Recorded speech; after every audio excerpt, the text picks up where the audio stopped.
تھکے تھے، جب پتہ مل گیا کہ مکے میں ہے اور ہاشمیوں کے پاس ہے، مطلبیوں کے پاس ہے، کریموں کے پاس ہے، تو بہت ساری دولت لے کر، مال لے کر آئے، اور آنے کے بعد حضور سے ملاقات کی۔ آپ تو جانتے ہیں میں کئی بار یہ بات کہتا رہتا ہوں، کہہ چکا ہوں، حضور اتنے خوبصورت تھے، جو دیکھتا تھا حضور ہی کا ہو جاتا۔ زید کے والد حارثہ نے دیکھا اور دیکھ کر کے کہتے ہیں کہ آپ کریم لوگ ہیں، ہاشمی لوگ کریم لوگ ہیں، ہم ایک حاجت لے کر آئیں، اجازت ہو تو عرض کریں۔ کہا بالکل کہو۔ تو کہا ہم نے سنا ہے کہ ہمارا بیٹا زید آپ کی غلامی میں ہے، جتنی رقم لینا ہے لے لو، میرے بچے کو آزاد کر، میرا بیٹا دے دو، اور جو رقم لینا ہے لے لو۔ میرے کریم آقا نے فرمایا میں زید کو بلاتا ہوں، اگر زید تمہیں پہچان لے اور تمہارے ساتھ جانے کے لیے تیار ہو جائے تو مجھے رقم کی حاجت نہیں ہے۔ اگر ایک بیٹا اپنے باپ سے مل لے تو اس سے بڑی چیز کیا ہو سکتی؟ سب کچھ دولت ہی تو نہیں ہوتی، اگر باپ بیٹا ایک دوسرے سے مل جاتے تو اس سے بڑی چیز کیا ہے؟ میں بلاتا ہوں۔ زید آئے، آقا علیہ السلام نے فرمایا زید انہیں پہچانتے ہو؟ زید نے کہا آقا یہ میرے والد ہے، میرے ابا ہیں، میں نے پہچان لیا، وہ میرا چچا ہے، دونوں کو پہچان لیا۔ تو چچا اور باپ دونوں خوش ہو گئے، ہمارے بیٹے نے ہمیں پہچان لیا۔ پھر اس کے بعد زید کے والد زید کو دیکھ کے خوب روئے اور سینے سے لگایا، جو بھی کیفیت ہوئی ہوگی، اور اس کے بعد زید کے والد نے کہا بیٹا ہم تمہیں لینے آئے، چلو ہمارے ساتھ۔ میرے آقا علیہ الصلوۃ والتسلیم نے دیکھا تو میں زید جب تم نے پہچان لیا کہ یہ تمہارے ابا اور تمہارے چچا ہیں، یہ تمہیں لینے آئے ہیں، اگر تم جانا چاہتے ہو میں تمہیں نہیں روکوں گا، جانا چاہتے ہو تو جا سکتے ہو۔ زید باپ کے پاس سے ہٹے اور حضور کے پیچھے چھپ گئے، کہا آقا میں آپ کے ساتھ رہنا چاہتا ہوں، باپ کے پاس جانا نہیں چاہتا۔ زید کے باپ نے کہا زید آزادی پر غلامی کو ترجیح دے رہے ہو،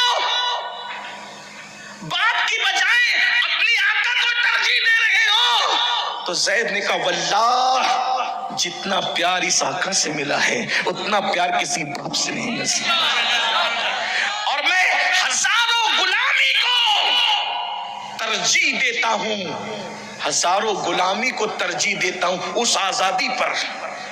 مجھے آزاد نہیں ہونا ہے، مجھے انہی کے پاس رہنا ہے۔ اور پھر حضور سے کہا میرے آقا میری ماں بھی آپ ہیں، میرے باپ بھی آپ ہیں، میں آپ کو چھوڑ کے کہیں نہیں جانا چاہتا، جو پیار اور محبت آپ نے دیا ہے وہ کوئی نہیں دے سکتا۔ زید کے باپ نے کہا اگر تم یہاں خوش ہے تو ہم چلے جاتے ہیں قربان۔ پھر میرے آقا نے کیا مقام عطا کیا زید کو، جب زید نے کہا ماں بھی آپ ہیں باپ بھی آپ ہیں، تو میرے آقا نے فرمایا اگر تو نے مجھے اپنا ماں باپ کہہ دیا تو جا، میں نے آج سے تجھے اپنا بیٹا بنا لیا۔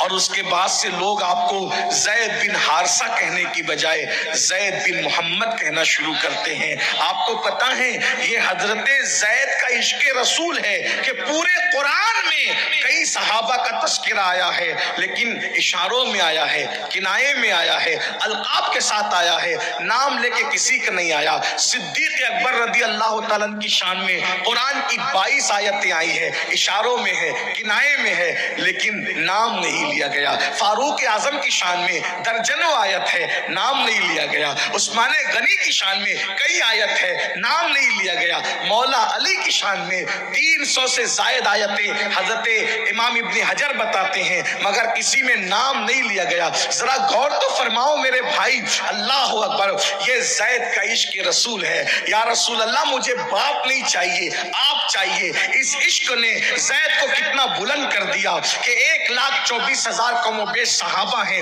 اللہ نے کسی کا نام لے کے ذکر نہیں کیا۔ اللہ اللہ، صدیق اکبر کا ذکر ہو رہا ہے، کس شان سے ہو رہا ہے، اذ یقول لصاحبہ، صاحب کہہ کے ذکر ہوا۔ ایک مقام پہ کہا والذی جاء بالصدق وصدق بہ، اللہ اکبر، تصدیق کرنے والے سے ہوا۔ اسی طریقے سے آپ دیکھتے چلے جائیں کون کون سی آیتیں پڑھی جائے صدیق اکبر کی شان میں، مگر نام نہیں لیا۔ قرآن کا یہ معجزہ ہے، قرآن کا یہ اعجاز ہے کہ قرآن بہت کم لوگوں کا نام لے کے ذکر کرتا ہے، مگر قربان جائیں زید نے کہا مجھے باپ نہیں بلکہ آپ چاہیے۔ پھر زید کو کیا بلندی نصیب ہوئی کہ اللہ نے قرآن میں حضرت زید کا نام لے کر کے آپ کا تذکرہ فرمایا. گویا کہ قیامت تک اب حضرت زید کا نام قرآن کے اندر تلاوت کیا جائے گا، تراویح میں پڑھا جائے گا، نمازوں میں پڑھا جائے گا. میرے بھائیوں، یہ عشق مصطفیٰ کی رعنائیاں ہیں، یہ عشق مصطفیٰ کی برکتیں ہیں. افسوس آج ہم عشق کا دعویٰ تو کرتے ہیں، محبت رسول کا دعویٰ تو کرتے ہیں، لیکن وہ عاشق باپ کو چھوڑ رہا ہے. باپ نہیں چاہیے، آپ چاہیے، اور ہم لوگ گناہ کو نہیں چھوڑ. کہاں باپ کہاں گناہ، کتنا فرق ہے. باپ کو ہر مذہب پسند کرتا ہے، باپ کو ہر مسلک پسند کرتا ہے، باپ کو ہر انسان پسند کرتا ہے، باپ سے سب محبت کرتے ہیں. لیکن زید کے سینے میں کیا عشق تھا، مجھے باپ نہیں چاہیے، آپ چاہیے. اور ہم لوگ عاشق رسول بنے ہیں. ارے وہ باپ نبی کا دشمن نہیں تھا، وہ باپ نبی کو تکلیف پہنچانے والا نہیں تھا. وہ باپ تو نبی کے پاس ہاتھ جوڑ کے کہہ رہا تھا آپ کریم لوگ ہیں، کرم کیجیے، آپ سخی لوگ ہیں، سخاوت کیجیے، آپ عطا کرنے والے عطا کیجیے. لیکن پھر بھی زید نے کہا جس میرے آقا کو چھوڑ کر نہیں جاؤں گا باپ کے لیے، وہ باپ کو چھوڑ رہے نبی کے لیے. حالانکہ اس وقت تو حضور نے اعلان نبوت بھی نہیں کیا تھا، اس کے باوجود بھی زید کا عشق یہ تھا کہ حضرت زید نے باپ چھوڑ دیا، چچا چھوڑ دیا، گھر چھوڑ دیا، لیکن حضور کو نہیں چھوڑا. اور ہم لوگ جھوٹ نہیں چھوڑ رہے نبی کے لیے. چھوڑ پائے؟ ایک دن میں کاؤنٹ کیجئے تو کتنی بار جھوٹ بولتے ہو. عاشق رسول ہو نا. اللہ کے رسول علیہ السلام فرماتے ہیں مومن جھوٹا نہیں ہو سکتا. جو جھوٹا ہے یہ نفاق ہے، منافقت ہے، منافق کی نشانی ہے. آج تو جھوٹ بولنا فیشن ہے. عاشق رسول ہے جھوٹ بولتے، عاشق رسول ہے جوا کھیلتے، عشق مصطفیٰ کا دعویٰ جوا کھیلتے ہیں. عاشق کبھی جوا کھیل سکتا ہے؟ عاشق کبھی جوا، وہ جوا جس کے بارے میں اللہ کے رسول صلی اللہ علیہ وآلہ وسلم فرماتے ہیں کہ جوا کھیلنے والا گویا کہ اس نے اپنے ہاتھوں کو سور کے خون میں رنگ لیا، خنزیر کے خون میں رنگ لیا. کتنی بار بار یہ باتیں دہرائی جاتی ہے، لیکن کبھی سوچا میں عاشق رسول ہوں، عشق مصطفیٰ کا دعویٰ کرتا ہوں اور جوا، عشق مصطفیٰ کا دعویٰ کرتا ہوں اور سود کے دھندے، عشق مصطفیٰ کا دعویٰ کرتا ہوں اور پھر گانے، عشق مصطفیٰ کا دعویٰ کرتا ہوں اور پھر زنا کے اڈے، شراب کے اڈے، جوے کے اڈے. بتاؤ عاشق کو زنا کی فرصت کیسے مل رہی ہے؟ عاشق کسی لڑکی کو تک کیسے رہا ہے؟ ارے عشاق تو وہ تھے لوگ سامنے آ جاتے تھے، تکتے بھی نہیں تھے، دیکھتے بھی نہیں تھے. آپ کو پتا ہے سلطان صلاح الدین ایوبی بڑا نام ہے. صلاح الدین، دیکھو اسلام دشمن طاقتوں کی سازش یہ ہے کہ لڑکیوں کے حسن میں مبتلا کر کے عشق مصطفیٰ سے ان کو دور کر دیا جائے، لڑکیوں کو ننگا کر کے ان کے حسن میں مبتلا کر کے حضور کے حسن سے ان کو دور کر دیا جائے. ہمیشہ اسلام سے اور پیغمبر اسلام سے دور کرنے کے لیے عورتوں کے حسن کا مغرب نے سہارا لیا ہے، اسلام دشمن طاقتوں نے سہارا لیا ہے، لیکن وہ کامیاب تھے. وہ عشاق ان کی سازش کو انہوں نے چلنے نہیں دیا. آج ہم ناکام ہو گئے. صلاح الدین ایوبی جب بیت المقدس فتح کرنے نکلے، آپ کیا سمجھتے تھے کوئی حلوہ تھا بیت المقدس فتح کرنا؟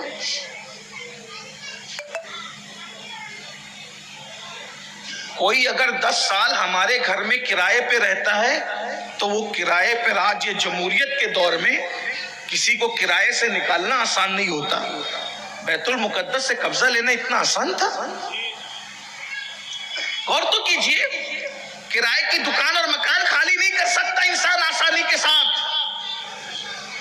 اتنا بڑا وہ عظیم جس پر یہودی بھی دعویٰ کر رہے ہیں، عیسائی بھی دعویٰ کر رہے ہیں، مسلمان بھی دعویٰ کر رہے ہیں. صلاح الدین کو اس جنگ کے اندر کتنی مصیبتیں اٹھانی پڑی. زمین پہ سویا ہے وہ بندہ 10 سال تک. ہم تو یہ کہتے ہیں کہ اسلام کا پرچم لہرا دیا بیت المقدس میں، کوئی حلوہ نہیں ہے میرے بھائی.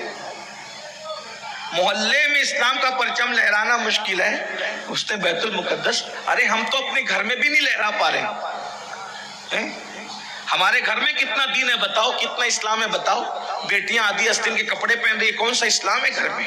روزانہ سیریلوں کے اندر اللہ رسول کو گالیاں دی جاتی ہے، تم شوق سے پورے خاندان کے ساتھ بیٹھ کے دیکھتے ہو، اس سے بڑی بے غیرتی کیا ہے؟ یہ اسلام ہے؟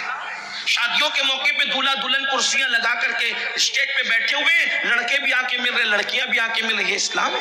نہ شادیوں میں دین نظر آتا ہے، نہ میتوں میں دین نظر آتا ہے، نہ گھروں میں دین نظر آتا ہے۔ کون سے عشق رسول کا دعویٰ کرتے ہیں ہم؟ کہیں عشق رسول کے نام پہ ہم منافقت تو نہیں کر رہے؟ عشق رسول کے نام پہ کہیں ہم صرف دعوے میں تو الجھ کر نہیں رہ گئے؟ اللہ کے بندو، کہیں ایسا نہ ہو کہ قیامت کے دن حضور سے سامنا ہو تو حضور نگاہ پھیر لے کہے دجال جھوٹے تو عشق رسول کا دعویٰ کرتا تھا اور زنا کی فلمیں دیکھتا تھا، عشق رسول کا دعویٰ کرتا تھا، تیرے گھر کے اندر دین نہیں تھا، تیرے گھر کے اندر مذہب نہیں تھا، تو صرف جلسوں کے نعروں کا پابند تھا، تو میری شریعت کا پابند تو کہاں تھا؟ اس وقت کہاں جاؤ گے؟ اس وقت پچھتانے سے کام نہیں چلے گا۔ پچھتانا ہے تو آج پچھتا لو، احساس کرنا ہے تو آج احساس کر لو۔ عاشقوں کی زندگی کو پڑھو، عاشقوں کی زندگی کیا ہے؟ اللہ اکبر، 10 سال تک جنگلوں میں سویا اس شیر کو صلاح الدین ایوبی کہتے ہیں، بچوں کے پاس نہ جا سکا اسے صلاح الدین ایوبی کہتے ہیں۔ بڑی بات تو یہ ہے کہ میں صلاح الدین ایوبی کی زندگی کو پڑھ کے حیران ہوں۔ جب صلاح الدین ایوبی کا انتقال ہو رہا تھا تو اس نے کہا تھا میرے کفن کے اندر ایک چٹھی پڑی ہوئی ہے، وہ ذرا دیکھ لینا۔ مرنے کے بعد کفن خود ہی خرید کے رکھا تھا، اس میں ایک چٹھی تھی، اس پہ لکھا تھا ہر سال حج کا ارادہ کرتا تھا مگر دین کی مصروفیات نے مجھے موقع نہیں دیا کہ میں حج کو جا سکوں، میں حج نہیں کر سکا، اس لیے کہ میں تو حج اکبر میں مصروف تھا۔ قوم و ملت کی خدمت ہی حج اکبر ہے میرے لیے، اللہ کے دین کی شان ہی حج، وہ حج کو نہ اتنا بڑا انسان، اسلام کا اتنا بڑا ہیرو حج کو نہ جا سکا۔ بہرحال، اور اتنی بڑی سلطنت کا مالک اور اتنے بڑے کارنامے انجام دینے والا، اس وقت چند سکے اس کے پاس اس کی ملکیت میں تھے، باقی کچھ بھی نہیں تھا۔ بہرحال بڑی لمبی داستان ہے۔ تو سلطان صلاح الدین ایوبی جب بیت المقدس فتح کرنے کے لیے نکلے تو عیسائیوں نے مشن سے ہٹانے کے لیے بہت ساری خوبصورت لڑکیوں کو ان کے پیچھے لگا دیا۔ جنگل میں ایک دن سلطان شکار کر رہے تھے، اس لیے کہ جنگل میں ہی رہنا تھا، جنگلوں میں جنگیں ہوتی تھی، کھانے پینے کے لیے شکار کرنا ہوتا۔ شکار کرتے کرتے اتنا آگے بڑھ گئے کہ جنگل میں ایسی جگہ پہنچ گئے کہ ساتھیوں سے بھی بچھڑ گئے۔ بہادر آدمی تھے، یہ بھی آپ کو بتا دوں، عشق ہی بہادر بناتا ہے۔ آپ جتنے بہادروں کے نام لو، میں اس کا عشق تمہیں ثابت کروں، نہ کروں تو پھر کیا؟ دیکھیے، بہادر اور ظالم میں فرق ہے۔ ظالم بھی ہتھیار چلاتا ہے اور بہادر بھی ہتھیار چلاتا ہے، تو بہادر اور ظالم میں فرق ہے۔ یہ جتنے ہلاکو چنگیز خان وغیرہ آپ دیکھتے ہیں، یہ بھی بہت انہوں نے لوگوں کو کچلا کہ نہیں کچلا، لیکن وہ بہادر نہیں تھے، وہ ظالم تھے۔ بہادر میں اور ظالم میں فرق ہوتا ہے۔ آپ کہیں گے بہادر ظالم کا کیا فرق ہوتا ہے؟ میں نے کہا بہادر بھی طاقتور ہوتا ہے اور ظالم بھی طاقتور ہوتا ہے، مگر دونوں میں فرق یہ ہوتا ہے بہادر کی طاقت وہاں استعمال ہوتی ہے جہاں ظلم سے بچانا ہو، اور ظالم کی طاقت وہاں استعمال ہوتی ہے جہاں ظلم کرنا ہو۔ عاشق بہادر بناتا ہے، ظالم نہیں بناتا۔ اس لیے دیکھو، اس امت میں ہم جسے سب سے زیادہ بہادر کہتے ہیں وہ کون ہے؟ کون ہے اس امت کا سب سے بڑا بہادر؟ کون ہے؟ کون ہے؟ کون ہے؟ نام لے لو، کون ہے؟ بولو بھائی۔ ہاں لے لو، کوئی بات نہیں ہے، لیکن میں آگے بات کروں گا۔ اسی کو تو جلسہ کہتے ہیں، یہی تو سیکھنے سکھانے کی جگہ ہے۔ آپ کے علم میں یہ ہے کہ امت کا سب سے بہادر کون ہے؟ مولا مشکل کشا ہے، کبھی دیوار ہلتی ہے، کبھی در کانپ جاتا ہے، علی کا نام سن کر اب بھی خیبر کانپ جاتا ہے۔ لیکن اب سن لو، جس مولا علی کو آپ سب سے زیادہ بہادر کہہ رہے ہیں، کوئی غلط نہیں کہا آپ نے، کوئی غلط نہیں کہا آپ نے، آپ نے صحیح کہا۔ جس مولا علی کو آپ سب سے زیادہ بہادر کہہ رہے ہیں، اب ذرا اس مولا پوچھتے ہیں اس امت میں سب سے بڑا بہادر کون؟ انہی سے پوچھ، انہی سے پوچھ لو، میرے مولا سے پوچھو کہ علی مرتضیٰ سے پوچھو سب سے بڑا بہادر کون ہے، تو مولا علی کہتے ہیں میری نظر میں سب سے زیادہ بہادر ہے اسے خلیفہ بلا فصل افضل البشر بعد الانبیاء صدیق اکبر کہا جاتا ہے۔ مولا علی کہہ رہے امت کا سب سے بڑا بہادر جو ہے اسے صدیق اکبر کہا جاتا ہے، جس کے لیے حضرت لیجیے ہمارے قائد ہمارے امیر حضور داعی کبیر تشریف لے آئیں، انشاءاللہ بقیہ گفتگو پھر کسی موقع سے ہوگی۔ وہی کہ ہم پوری کائنات میں جس کو سب سے زیادہ بہادر سمجھتے ہیں وہ مولا علی مشکل کشا فرما رہے ہیں کہ میری نگاہ میں سب سے زیادہ بہادر اگر کسی کی ہستی ہے تو وہ سیدنا صدیق اکبر کی ہستی ہے۔ تو جس میں عشق رسول جتنا زیادہ ہوگا اس کے اندر بہادری بھی اتنی زیادہ ہوگی۔ اقبال کہتے ہیں قوت عشق سے ہر پست کو بالا کر دے، دہر میں اس میں محمد سے اجالا کر دے، کی محمد سے وفا تو نے تو ہم تیرے ہیں، یہ جہاں چیز ہے کیا لوح و قلم تیرے ہیں۔ ہمارے قائد ہمارے امیر حضور داعی کبیر تشریف لا چکے ہیں اور یہ وقت اصل میں حضرت ہی کا ہے۔ پہلے تو یہ ہمارے بھائی سید محمد قادری صاحب نے طے کیا تھا کہ 9 بجے سے 10 بجے تک آپ کا بیان ہوگا اور 10 سے 11 حضرت کا۔ اس کا مطلب یہ ہے کہ 11:30 بجے محفل ختم ہونی تھی، لیکن ابھی ہم لوگ تقریباً 1.5 گھنٹہ تاخیر سے چل رہے ہیں، اس لیے میں اب بغیر کسی تاخیر کے، کیونکہ کوئی رسمی طور پر یہ کہنے کی بجائے کہ بغیر کسی تاخیر کے ہم آخری خطیب کو، خصوصی خطیب کو ہزارہ تاخیر کرنے کے بعد کہتے ہیں اب بغیر کسی تاخیر کے، یعنی تاخیر ہو چکی اب اس کے بعد بھی کہتے ہیں بغیر کسی تاخیر کے۔ تو میں ایسا رسمی جملہ نہیں کہوں گا، تاخیر بہت ہو چکی ہے، بعد تاخیر کے اب ہم چاہیں گے کہ جلد سے جلد ہمارے قائد ہمارے امیر اور وہ ہستی سبحان اللہ جو صرف خطیب نہیں ہے بلکہ جو درجنوں کتابوں کے مصنف بھی ہے، بہترین انسان ساز شخصیت، انسان سازی کا ہنر اللہ نے جس کو خوب عطا کیا ہے۔ سنگ تراشو، میں جے پور والوں کو جانتا ہوں کہ یہ سنگ تراش لوگ ہیں۔ اے سنگ تراشو، اگر انسان تراشنے والی ہستی کو دیکھنا ہے تو ہمارے قائد کی زیارت کر لو، جس نے سبحان اللہ انسان سازی انسان تراشی کا وہ فریضہ انجام دیا۔ کہنے والوں نے کہا ہے کہ ایک پتھر کی بھی تقدیر سنور سکتی ہے، ایک پتھر کی بھی تقدیر سنور سکتی ہے، شرط ہے پہلے سلیقے سے تراشا جائے۔ جب تک کہ پتھر، توجہ فرمائیں، جب تک کہ پتھر سلیقے سے تراشا نہیں جاتا اس وقت تک کسی محبوب کی انگوٹھی میں نہیں جاتا، جب تک کہ انسان تراشا نہیں جاتا اس وقت تک کہ منبر رسول پر بیٹھنے کے قابل نہیں ہوتا۔ آئیے اس ہستی سے ملاقات کرتے ہیں جس نے ہزاروں لوگوں کو اللہ اکبر عالم بنا کر، داعی دین بنا کر ایسا تراشا، ایسا سجایا، ایسا سنوارا کہ وہ منبر رسول کی زینت ہونے لگے۔ آئیے اسی انسان ساز شخصیت کو ہم آپ کے سامنے آپ کے روبرو کر رہے ہیں، بلکہ روبرو تو ہیں، ہم حضرت کی بارگاہ میں ادب کے ساتھ التماس کرتے ہیں۔ وقت زیادہ ہوا ہے، پہلے خطاب سن لیتے ہیں پھر رسومات کی طرف چلتے ہیں۔ بالعالمین والعاقبۃ للمتقین والصلاۃ والسلام علی سید الانبیاء والمرسلین وعلی آلہ واصحابہ الطیبین الطاہرین، اما بعد فاعوذ باللہ من الشیطان الرجیم، بسم اللہ الرحمن الرحیم، والذین آمنوا اشد حبا للہ، صدق اللہ العظیم۔ غوث اعظم بمن بے سر و ساما مدد، قبلہ دین مدد، کعبہ ایمان مدد، انتظار کرم توست من عینی را، اے خدا جویو خدا بینو خدا دا مدد، بگرداب بلا افتادہ کشتی، ضعیفانو شکستہ رات پشتی، بحق کے خواجہ عثمان ہارون مدد کن مدد کن مدد کن یا معین الدین چشتی۔